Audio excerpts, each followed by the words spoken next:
அமுத மொழி இது. இந்த உலகிலே வாழக்கூடிய நமக்கு உண்மையான அந்த அன்பு என்பது உண்மையில் மிளர்கிறது. அதுவே உண்மையான அமைதியான வாழ்வுக்கு வழிவகை செய்கின்றது. எனவே வாழ்க்கையினுடைய அமைதிக்கு மிக அடிப்படையான தேவை உண்மை. பிறருடைய அன்பிலே இந்த உண்மையானது தளிர்விடப்படுகின்றது. பிறர் அன்பில் உண்மை தளிர்விடுகின்றது.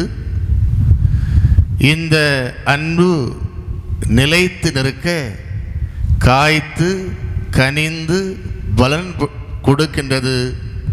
அவை விடுதலை வேட்கையாக மாறுகின்ற பொழுது.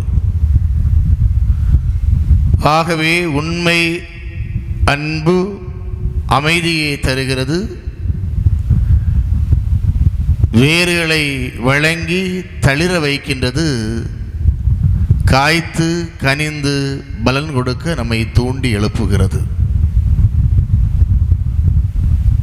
திருத்தந்தை 23ஆம் யோவான் அவருடைய அருள் வார்த்தைகள். இந்த உலகில் வாழக்கூடிய மனிதர்கள் எப்படி வாழ வேண்டும்? அன்புழுக வாழ வேண்டும்.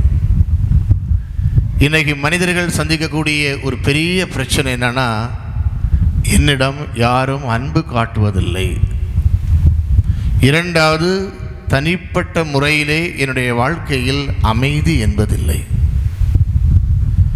அலை பாயும் மனம் ஒன்று அமைதியை தேடுகின்றது. அந்த அமைதி உள்ளத்துள் உறைகின்ற பொழுது அன்பு சுரக்கின்றது. அந்த அன்பு என்னை ஆளுகின்றது, பிறரை ஆள தூண்டுகின்றது. வாழ்க்கை வசமாக நம் யாவரையும் தட்டி எழுப்புகிறது. எனவே இந்த புண்ணிய பூமிக்கு அழைத்து வந்தது யார்? கடவுளுடைய அன்பு. இந்த புண்ணிய பூமிக்கு அழைத்து வர காரணமாக இருந்த இறை அன்புக்கு சாட்சியானவர் நம்முடைய மண்ணின் மைந்தர், மறைசாட்சி, நம் வணக்கத்துக்குரிய பாதுகாவலர் ஞான தந்தை புனித தேவசகாயம். இறை அன்பின் கோட்பாடு என்பது வெறும் இறை வார்த்தைக்குள் அடங்கி விடுவதில்லை. இறை வார்த்தை என்னும் உன்னதமான கோட்பாடு என்பது வாழ்க்கை சான்றின் மூலம் அது உறுதிப்படுத்தப்படுகின்றது. எனவே இறை வார்த்தை வாழ நாமும் அதற்கு சாட்சியானால் இறை வார்த்தை கோட்பாடு அது நம் வாழ்வுக்கு வசப்படும் உன்னத கொடையாக அமைகிறது என்று திருச்சபை இயல் சாட்சிய வாழ்வு குறித்து குறிப்பிடுகின்றது. இறையேசுவில் பிரியமான அன்பு இறைமக்களே, இன்று 2 விதமான சிந்தனைகளை கடவுள் நமக்கு கொடுத்திருக்கின்றார். ஒன்று அன்பு சார்ந்த நிகழ்வு, இனி ஒன்று நம்பிக்கை சார்ந்த வாழ்வு. இந்த நம்பிக்கை சார்ந்த வாழ்வுக்கு அடையாளம் புனித பவுல். அன்பு சார்ந்த வார்த்தை வரிகளுக்கு உதாரணமாக இன்று நமக்கு சிந்தனைக்கு கொடுத்திருப்பவர் புனித யோவான். இயேசு ஆண்டவரை உலகறிய செய்ய, இயேசு உண்மை தெய்வம் என்பதை இந்த உலகம் கண்டு அடைய, அவர் மீது பற்று கொள்ள, அவர் வழியாக நாம் ஏராளமான நன்மைத்தனங்களை ஆசீர்வாதமாக பெற்று மகிழ நம்பிக்கை என்னும் விதைகளை உலகறிய செய்கின்றார் தூய பவுல். இன்றைய முதல் வாசகத்திலே திருத்தூதர் பணி. திருத்தூதர் பணியிலே தூய பவுல் மிக அருமையாக ஒரு செய்தியை குறிப்பிடுகிறார். மூப்பர்கள் எங்களுள் சில பேர், மூப்பர்கள் சமூகத்தினுடைய சபை பெரியவர்கள், இவர்களோடு பவுலும் பர்னபாவும் இணைந்து ஒரு தீர்மானத்தை எடுக்கின்றார்கள். என்ன தீர்மானம் அது? இறைவனுடைய இறை வார்த்தையை உலகறிய செய்வதற்கான தீர்மானம். அதற்காக தேர்வு செய்யப்பட்டவர்கள் யார்? ஒன்று சீலா, இனி ஒருவர் யூதா. இந்த 2 பேரையும் எங்கு அனுப்புகிறார்கள்? அந்தியோக்கியா. ஆதி திரு அவையிலே 3 மிக முக்கியமான இடங்கள் புண்ணிய தலங்களாக இறைவனுடைய அருள் பெருக்கை அதிகமாக பெறுவதற்கு மக்களை தூண்டி எடுப்பக்கூடிய இடங்களாக இருந்தது. ஒன்று அந்தியோக்கியா. அந்த அந்தியோக்கியாவிலே திருத்தூதர்கள் பல்வேறு விதமான சிரமங்களை மேற்கொள்கின்றார்கள். யூதர்களால் விரட்டி அடிக்கப்படுகின்றார்கள். எனவே தங்களுடைய கால் இருக்கக்கூடிய தூசியை உதறி தள்ளி அவர்கள் புறவனத்துக்கு புறப்படுகிறார்கள். இப்படி சொல்லண்ணா துயரங்களை அனுபவிக்கக்கூடிய இந்த அந்தியோக்கு ஆதி திரு அவை சமூகத்தினுடைய சாட்சிய வாழனுடைய ஒரு மைய இடம். இரண்டாவது எருசலேம். எருசலேம் தேவாலயத்தில் கடவுள் தன்னை அர்ப்பணிக்கின்றார். இந்த எருசலேம் தேவாலயத்தில் இறைவனுடைய அருள் பொங்கும்படியாக, ஆண்டவருடைய அருள் வாவிக்கப்படக்கூடிய பூமியாக இஸ்ராயேல் பெருங்குடி மக்களுடைய ஒரு வணக்கத்துக்குரிய, ஆராதனைக்குரிய வழிபாட்டு தலமாக எருசலேம் கருதப்பட்டது. அங்கும் இயேசு சென்று கடவுளை ஆராதிக்கின்றார். மூன்றாவது ரோமை. ரோமை என்பது இந்த கத்தோலிக்க திரு அவையினுடைய மையம். அங்கு பேதுரு, பவுல் அடக்கம் செய்யப்படுகின்றார்கள். அவருடைய தலைமைத்துவம் நின்று நிலை பெறுகின்றது. வழிமறைவு ரீதியாக தலைமுறையாக ஆண்டவர் தன்னிடம் ஒப்படைக்கப்பட்ட இந்த மக்களை வழி நடத்துவதற்கு தலைமை ஏற்கக்கூடிய தலைமை பீடமாக இந்த ரோமை மாறுகிறது. ஆகவே இந்த 3 இடங்களும் மறக்கப்பட முடியாத இடங்கள், புனித தலங்கள். ஆனால் இன்று இந்த சீலாவும் யூதாவும் எங்கு அனுப்பப்படுகிறார்கள்? அந்தியோக்கியாவுக்கு அனுப்பப்படுகின்றார்கள். அந்தியோவுக்கு அனுப்பப்படுகின்ற பொழுது அந்த மக்களுக்கு ஒரு கடிதத்தை பவுலடியார் கொடுத்து விடுகிறார். அதுதான் இன்று நாம் வாசிக்கப்பட்ட வாசகம். அன்பார்ந்த இறை மக்களை, உங்கள் மேல் நாங்கள் எதையும் சுமத்த விரும்பவில்லை. எனவே எங்களுடைய வாழ்க்கையில் தூய ஆவியினுடைய வரங்களை பெற்று அதை நாங்கள் உணர்ந்து ஜெபித்து அதன் ஊடே நாங்கள் பெற்றவற்றை உங்களுக்கு கைப்பட எழுதி அனுப்பி சீலாவும் யூதாவும் உங்களுடைய கரங்களில் ஒப்படைப்பார்கள் என்று சொல்லி அவளை வழி அனுப்பி வைக்கின்றார்கள். அதில் என்ன எழுதப்பட்டிருக்கிறது? ஒன்று, சிலைகளுக்கு படைக்கப்பட்ட உணவை உண்ணமாட்டோம், ஏனெனில் இது ஒரே கடவுளுக்கு எதிரான ஒரு செயல் என்று பவுல் தன்னுடைய கடிதத்தை வரைகின்றார். எனவே ஒரே தெய்வம் என்று வருகின்ற பொழுது இந்த மக்களை வழிநடத்திய கடவுளை இந்த மக்கள் மறந்துவிடக்கூடாது என்பதற்கான ஒரு முன்னெச்சரிக்கை தான் பவுல் இந்த மக்களுக்கு கொடுத்திருக்கக்கூடிய செய்தி. இரண்டாவது ஒரு செய்தி, நீங்கள் இந்த விலங்கினுடைய இரத்தங்களை உண்ணக்கூடாது. இரத்தம் என்பது உயிரின் அடையாளம். கடவுள் ஆண்டவர் இயேசு இரத்தம் சிந்தி நம்மை மீட்டார், தன் உயிர் கொடுத்து நம்மை மீட்டார். ஆகவே அந்த இரத்தத்தை நீங்கள் உண்ணக்கூடாது. மூன்றாவது, புனித பவுல் கழுத்து நெரிக்கப்பட்டு சாகடிக்கப்பட்ட எந்த விலங்கினுடைய உணவை நீங்கள் உண்ணலாகாது, ஏனெனில் கழுத்து நெரித்தப்படக்கூடிய ஒரு விலங்கு இரத்தம் சிந்தாமல் தன்னுடைய உயிரை விடுகின்றது. ஆகவே இந்த உடலும் இரத்தமும் ஒன்றித்திருப்பதால், அதற்குள் இரத்தம் உறைந்திருப்பதால் அப்படிப்பட்ட உணவை நீங்கள் உண்ணக்கூடாது என்று சொல்கிறார். நான்காவது, பரத்தமையில் ஈடுபடல் கூடாது என்று சொல்கின்றார்.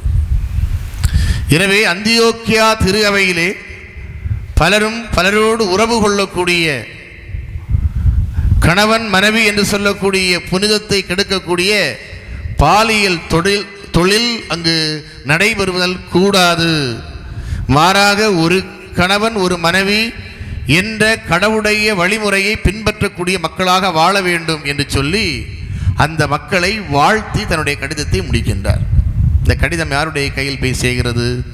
அந்தியோக்கியாவில் இருக்கக்கூடிய இஸ்ராயேல் மக்களிடம் அல்ல, பிறவினத்து மக்களிடம் இந்த கடிதம் போய் சேர்கின்றது. பவுலடியாரும் பர்னபாவும் கொடுத்து அனுப்பிய கடிதம் புற இனத்து மக்கள் வாழக்கூடிய திரு அவைக்கு முன்பு எடுத்து வாசிக்கப்படுகிறது. அங்கு என்ன நடந்தது?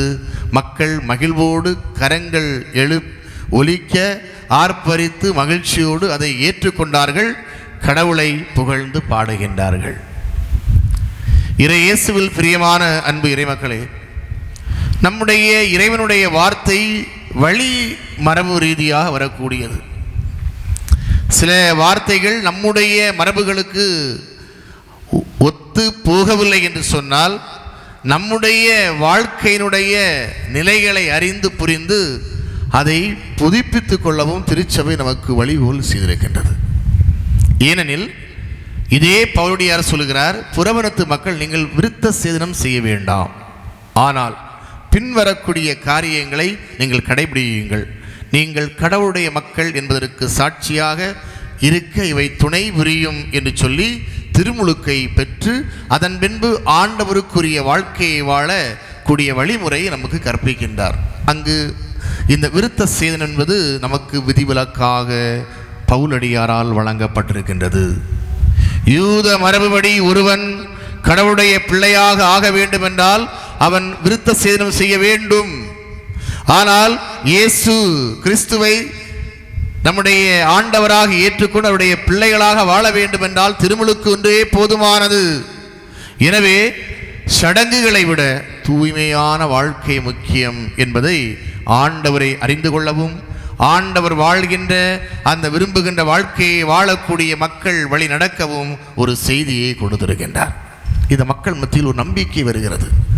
யூதர்களுக்கு மட்டும்தான் மீட்பு, விருத்த சேதனம் பண்ணவர்களுக்கு மட்டும்தான் மீட்பு, நாம் புறவினத்தார் நமக்கு ஏது மீட்பு என்று ஏங்கிய மக்களுக்கு நமக்கு மீட்பு உண்டு என்று சொல்லக்கூடிய செய்தி மகிழ்ச்சியை கொடுக்கின்றது. அன்பார்ந்த இறைமக்களே, இந்த மகிழ்ச்சியை நாம் பெறுகின்ற பொழுது, இந்த அமைதியை கடவுள் நமக்கு தருகின்ற பொழுது, இந்த மகிழ்ச்சிக்காக தங்களை அர்ப்பணித்தவருடைய வாழ்க்கை எப்படி இருக்கிறது என்பதையும் நாம் ஒரு கணம் சிந்திக்க அழைக்கப்படுகின்றோம். வஉசியை பற்றி நாம் கேள்விப்பட்டிருக்கிறோம் இல்லையா? வஉசி என்று சொல்லக்கூடிய வஉ சிதம்பரனார், அவர் தமிழ் சமூகத்து மீது பற்றுடையவர், ஒரு சுதந்திர போராட்ட வீரர். இந்த தேசத்திற்காக வாரி வழங்கிய வள்ளல், கப்பல் ஓட்டியவர், அதன் வழியாக வருமானங்களை பெற்று அனைத்தையும் சுதந்திர இந்தியாவினுடைய அந்த போராட்டத்திற்காக வழங்கியவர், ஏராளமான மக்களுக்கு உதவி செய்து தன்னை அர்ப்பணித்த ஒரு பெரும் கொடையாளர். கடைசி காலகட்டத்திலே அவர் வறுமையுற்று தவிக்கின்றார். தன்னுடைய நா வறண்டு போகிறது, தன்னுடைய தோல் சுருங்கி போகிறது, தள்ளாடி போகின்றார். வளமையான தன்னுடைய வாழ்க்கையினுடைய நிலவை சொல்லிக்கொண்டு வறுமையை போக்க மக்களிடம் கையேந்திய ஒரு அவலம், இதையும் நம் சமூகம் கண்ணார கண்டிருக்கின்றது. எனவே கோடி கோடியாக ஒருவன் சம்பாதித்திருந்தாலும் தன்னுடைய லட்சியத்திற்காக அவற்றை இழக்கின்ற பொழுது அதை தன்னுடைய வாழ்க்கையிலே நிறைவேறிவிட்டது என்று சொல்லக்கூடிய அந்த மகத்துவத்தை அறிந்து தன்னை இழந்து தன்னை மறந்து மக்களுடைய முன்னேற்றத்திற்காகவும் மக்களுடைய மகிழ்ச்சிக்காகவும் தன்னையே அர்ப்பணித்த இந்த வஉ சிதம்பரம் அவர்கள் விடுதலை வரலாற்று நாயகர்களிலே மறைக்கப்பட்ட மறுக்கப்பட்ட ஒரு தலைவராக, ஒரு ஆளுமையாக பார்க்கப்படுகிறார் என்பது வரலாற்று உண்மை. ஒருவேளை அவர் தன்னுடைய வாழ்க்கையினுடைய நிலையை நம்முடைய விடுதலைக்காக, திருத்தந்தை 23ஆம் யோவான் குறிப்பிட்டது போல, இந்த விடுதலை வேட்கைதான் அன்பு என்னும் மாபெரும் கொடையை காய்த்து கனிந்து பலன் தர செய்கின்றது. நம்மீது கொண்டுள்ள அன்பினால், இது தேசத்தின் மீது வைத்திருக்கக்கூடிய விடுதலை பற்றினால், தன் நா வறண்டு போகக்கூடிய, தன் மேகம் மெலிந்து தேக போகக்கூடிய நிலையை பெற்ற பின்பு கூட தன்னுடைய கனவு வளமையாக இருந்தது. அந்த கனவு நிறைவு வரும் என நம்பிக்கை அவருடைய வறுமையையும் வறண்ட நாவையையும் நம்பிக்கையோடு வாழ தூண்டி எழுப்பியது. இது வரலாற்றில் ஒரு மனிதர் என்ற முறையிலே காணக்கூடிய உண்மை. இன்று நம் அன்பார்ந்த தாய்மார் நிறைய பேர் இருக்கிறீங்க. உங்களுடைய உள்ளத்தில் கூட பல எண்ணங்கள் வந்து போகலாம். நாம் மனிதர்கள் இல்லையா? என்னுடைய மகனுக்காக, என்னுடைய மகளுக்காக, என்னுடைய குடும்பத்திற்காக நான் எவ்வளவு பாடுபட்டேன், எவ்வளவு கஷ்டப்பட்டேன். நான் இன்று நொறுக்கப்பட்டு நிற்கின்றேன். நான் இன்று கைவிடப்பட்டு நிற்கின்றேன். என்னுடைய நாவினால் என்னுடைய பிள்ளைகளுடைய நடத்தையை சொல்ல முடியாமல் வெட்கி தலை குனிந்து நிற்கின்றேன். என்னுடைய மானத்தை அடகு வைத்து என்னுடைய இயலாமையை பொருட்படுத்தாமல் இரவு பகல் பாராமல் உழைத்தேன். உழைப்புக்கு இன்று எனக்கு கிடைத்த பரிசு அவமானம். என் பிள்ளையிடமிருந்து எனக்கு கிடைத்தது அவமானம். இன்று எத்தனை தாய்மார்கள் தந்தையில் இருக்கலாம்.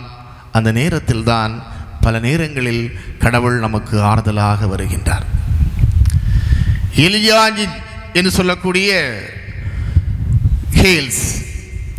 எலியாஸ் ஹேல்ஸ் என்று சொல்லக்கூடிய 22 வயதான ஒரு ஐரோப்பிய அருள் தந்தை தன்னுடைய வாழ்க்கை அனுபவத்தை தன்னுடைய மக்களோடு பகிர்ந்து கொள்கின்றார். வெறும் 22 வயது. பிரியமானவருடைய இந்த அவருடைய வாழ்க்கை நிகழ்வு, இந்த எலியாஸ் ஹேல்ஸ் அவருடைய வாழ்க்கை நிகழ்வுகள் நிச்சயம் இன்று நமக்கு பெரும் துணையாக இருக்கும் நம்புகின்றேன். 14 வயதில் தன்னுடைய தந்தையை இழந்து விடுகின்றார். தன்னுடைய தந்தையை இழந்து விடக்கூடிய இந்த அருள் தந்தை அவர்கள் தன்னுடைய வாழ்க்கையினுடைய துவக்கமே ஒரு இருளாக இருக்கின்றது என்பதை அவர் உணர்கின்றார். என்னுடைய கனவு வளமாக இருக்கின்ற பொழுது, என்னுடைய லட்சியம் செழுமையாக இருக்கின்ற பொழுது நான் விரக்திக்கு உட்படுகிறேன். என் தந்தையை இழக்கின்றேன், என் உடன் பிறந்த சகோதரனை இழக்கின்றேன், தனிமைப்படுத்தப்படுகின்றேன். என்னுடைய வாழ்க்கையில் என் மீது எனக்கு நம்பிக்கை இல்லை, எந்த மனிதனிடம் நம்பிக்கை இல்லை. வாழ்க்கையினுடைய அந்த நீரோட்டம் என்பது வற்றிப்போன நீருடையாக மாறிவிட்டது. நீண்ட இரவாக என்னுடைய இரவு பொழுதுகள் கலைந்து விட்டன. அது கடுமையான இரவாக எனக்கு காட்சி அளித்தன. நீண்ட பனிகாலம் என்னுடைய வாழ்க்கையில் வெறுப்பை உண்டாக்கியது, அச்சத்தை உண்டாக்கியது, என் மீது அவநம்பிக்கையை வளர்த்தது. எனவே வாழ்க்கை முழுவதும் இருட்டு, வாழ்க்கை முழுவதும் அவநம்பிக்கை, வாழ்க்கையே சோடம் போன ஒரு ஊதா குழலாக என்னுடைய வாழ்க்கை செயலற்று போயிற்று. இந்த நேரத்தில் நம்முடைய அருள் தந்தை எலியாஸ் ஹேல்ஸ் அவருடைய ஒரு நாள் நிகழ்வு அவருடைய வாழ்க்கையை மாற்றியது. ஒரு நாள் இரவு நான் என்னுடைய கடமையை ஆற்றிக் கொண்டிருந்தேன், பணியை ஆற்றிக் கொண்டிருந்தேன். அப்பொழுது ஒரு கிறிஸ்தவ பாடல் ஒன்று ஒலித்தது. அந்த பாடல் ஒலித்த பொழுது என்னுடைய மனம் அதை நோக்கி, என்னுடைய செவிகள் அவை நோக்கி செவி மடுக்கத் தொடங்கின. அந்த பாடலுடைய வரிகள் யாவும் இறை வார்த்தைகள். அந்த வரிகள் யாவும் எனக்காக எழுதப்பட்டவையாக தெரிந்தன. ஆகவே அந்த பாடலை நான் கூர்ந்து கவனித்தேன். அந்த பாடலை கூர்ந்து கவனிக்க என்னுடைய கண்களிலிருந்து கண்ணீர் துளிகள் வரவழைக்கப்பட்டன. இந்த கண்ணீர் துளிகள் வரவைக்கப்பட்டது நான் இப்பொழுது தனிமையில் இருக்கிறேன் என்பதற்காக அல்ல, மாறாக எனக்காக ஒருவர் இருக்கிறார் என்று சொல்லக்கூடிய நம்பிக்கையை அந்த வரிகள் எனக்கு கொடுத்தன. ஆகவே என்னுடைய உள்ளம் நிறைந்து, கடவுளே, நான் எதை உமக்கு காணிக்கையாக தருவேன்? நொறுங்குண்ட என்னுடைய உள்ளத்தை உமக்கு காணிக்கையாக தருகின்றேன். கடவுள் எனக்கு அமைதியை காணிக்கையாக கொடுக்கின்றார். நான் கொடுத்ததோ நொறுங்குண்ட உள்ளம், என் கடவுள் எனக்கு திருப்பி தந்ததோ அமைதியான உள்ளம். ஆகவே இந்த அமைதியான உள்ளத்தை நான் தரிசிக்க இந்த உலகில் இறை நம்பிக்கை என்னுடைய கவசமாக்கி கொண்டேன். பிரியமானவர்களே, நம்முடைய கவனத்துக்குரிய வார்த்தைகள். இறை நம்பிக்கையை என்னுடைய வாழ்க்கையினுடைய கவசமாக்கி கொண்டேன். இந்த பாடலோடு இணைந்த இசை என்னுடைய வாழ்க்கையினுடைய ஜபமாக மாறியது. எல்லாம் நிறைந்த சர்வ வல்லமை படைத்த கடவுள் எனக்கு வலிமை மிக்கவராக தென்படுகின்றார். ஆகவே ஒவ்வொரு நாளும் நான் இதை அனுபவித்து வாழும்படியாக கடவுள் ஒரு நொடி பொழுதில் என்னை உருமாற்றுகின்றார். நீண்ட என்னுடைய அந்த இரவுகள் குறுகிய இரவுகளாக மாறியது.